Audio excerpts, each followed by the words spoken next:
My name is Cade Mercer, maintenance officer of the outerrim cargo vessel Tidebreaker. I wasn't supposed to interact with royalty, let alone a princess from a species humanity had spent decades fearing. And yet, there she was, Princess Zirathi Dominion, heir to the Zirathi Dominion, seated silently in the reinforced observation cell we'd built for her. Her silver-blue skin shimmered under the ship's sterile lights. Her eyes, deep violet, almost glowing, tracked my every movement whenever I walked past. Every single time. It made the hair on the back of my neck stand up. I was told she had been found drifting in an escape pod near the Sarin Nebula, half-conscious, dressed in ceremonial armor. No logs, no data, no explanation, just her name. The Tidebreaker's crew whispered rumors. Maybe she's a spy. What if this is a trap? She's dangerous. Zirathi always are. But she never said a word. Not until the day the alarms changed everything. Chapter 1. The Princess Who Wouldn't Stop Watching Me. My daily task was simple. Check environmental regulators, reset the nutrient dispenser in her cell, and make sure she didn't tear through the bulkhead with Zirathi psychic energy. Unlikely, but command insisted on procedure. Every time I entered her enclosure, she was sitting cross-legged, hands in her lap, watching me with that unreadable alien expression. But never speaking. I pretended not to notice. Mostly. Then, one day, as I replaced a malfunctioning oxygen stabilizer, she stood. I froze. Her movements were graceful, too precise to be human. She approached the transparent barrier, her eyes locked on mine. You are Cade Mercer, she said, her voice soft, melodic, echoing faintly as if layered. I nearly dropped the stabilizer. She had spoken, and she knew my name. Yes. I managed. She tilted her head. You are different. Different how? She didn't answer. Instead, she stepped back into the dim center of her cell and resumed her silent sitting pose. The next day, she watched me again. And the day after that. And the day after that.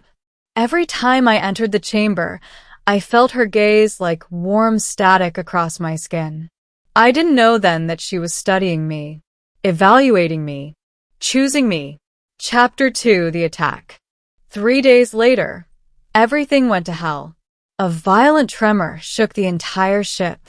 Sirens screamed. Crews sprinted through corridors. The lights flickered red. We were under attack. Unidentified vessels approaching. The intercom roared. Boarding pods detected. Zirathi raiders. My stomach dropped. Were they here for her? I raced toward the secure chamber. But before I reached it, the blast doors slammed shut. Locked. Inside, I heard muffled shouting, plasma fire, and the sound of something heavy crashing into metal. Damn it! I slammed my fists against the door. Let me in. A moment later, the door hissed and opened. Smoke poured out. And in the center of the room stood Princess Zirathi, no longer passive, no longer silent. 5 armed raiders lay unconscious at her feet. She had defended herself, without killing them. Her hands trembled. They are not my people anymore. Anymore? I asked. She exhaled sharply, an alien version of a sigh. There is no time. We must leave. She stepped forward until she was only inches from me, her violet eyes burning with urgency. They will not stop. They will tear through this ship to take me. You, Cade Mercer, are the only one aboard who has not feared me. I need you. My heart thumped. Why me? Her answer chilled me. Because I saw your future. Chapter 3. The prophecy Esichi shouldn't have shared. She pulled me into the hallway as another explosion rocked the ship. Lights flickered. Bulkheads groaned. We do not have long, she said. But you must hear this. I nodded, still in shock. Cade, my people have the sight. Very few are born with it. Even fewer are cursed with visions of specific individuals. Are you saying you had a vision about me? Yes. The day our destinies met. You were the one who would either save me or condemn me. That's comforting. She gave a faint, alien smile. I have watched you closely because I needed to know which fate you belonged to. And her eyes softened. You chose kindness every day, even when you were afraid. Another explosion rattled the corridor. Come, she said. We must get to the escape hangar. We sprinted through the tidebreaker as raiders breached more decks. Vezari moved with unnatural speed, guiding us, shielding us from debris, warning me a split second before danger struck.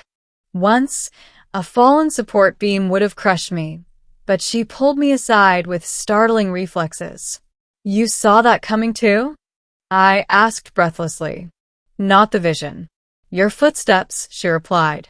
That was the moment I realized she wasn't just relying on prophecy. She was protecting me, not because she had to, but because she cared. Chapter 4. The Secret of the Zirathi Paladins. We reached the auxiliary hangar. Only one ship remained, a small 2-seat interceptor. Get in, she ordered. You're coming too, right? She hesitated, and for the first time, I saw fear in a princess's eyes. They're hunting me because I carry something sacred, something forbidden. She lifted her hand. A shimmering crystalline sigil appeared on her palm, floating, rotating slowly, like a hologram bound to her skin. What is that? I whispered. The Heart-Glyph. A symbol only royal paladins are given. It chooses the heir. It binds itself to the chosen one's life. Why are they after it? Because the one who controls the glyph controls the Dominion. And you don't want it? Her voice cracked. I never wanted the throne. I only wanted freedom. That hit harder than I expected. A princess who didn't want power. A refugee hunted by her own people. A lone woman who had no one left, except, apparently, me. We're getting you out, I said.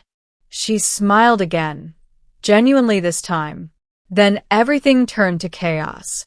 Chapter 5.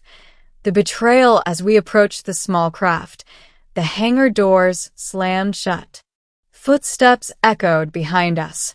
Commander Halrin, my superior officer, emerged with 2 soldiers, plasma rifles aimed directly at Vezari. Step away from the alien, Mercer, he barked. What the hell are you doing? I shouted. She's worth more than this entire ship. Do you know how much the Dominion will pay to get their princess back? Vezari's expression hardened. Halrin, I do not understand. Oh, I understand perfectly, he snarled. You're a political asset. And I'm done being a poor man. Commander, stop. I yelled. She hasn't hurt anyone, he sneered. She's an alien weapon. Before he could fire, Vezari stepped in front of me, and his plasma shot struck her square in the chest. No.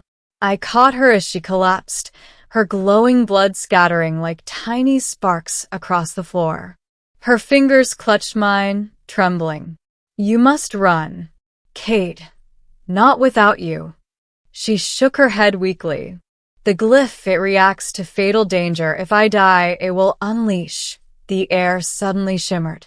The glyph on her palm blazed like a miniature sun. Commander Halrin stumbled back. What's happening? Vezari whispered something in her native tongue. The raiders had feared her. Her people had hunted her. And now I understood why. She wasn't a weapon. She was something far more dangerous. A being who could reshape reality around her when pushed to the brink. I held her tightly.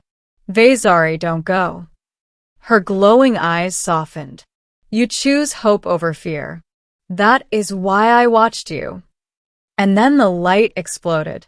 Chapter 6. What she did next shocked me. Instead of unleashing destruction, she healed. Not herself, but me. Every bruise, every wound, every burn from the attack. Gone. She had used the last of her strength not to save herself, but to protect me. The burst of energy also disabled the soldiers' guns and knocked Halrin unconscious. But Vezari collapsed again, shaking. Take me away from here, she whispered. I carried her into the small craft, sealed the cockpit, and launched the ship. The tidebreaker shrank behind us as we entered warp. Her breathing slowed. Cade, she said softly. Yes. If I fall asleep, I do not know if I will wake. You will, I said firmly. I'm not losing you.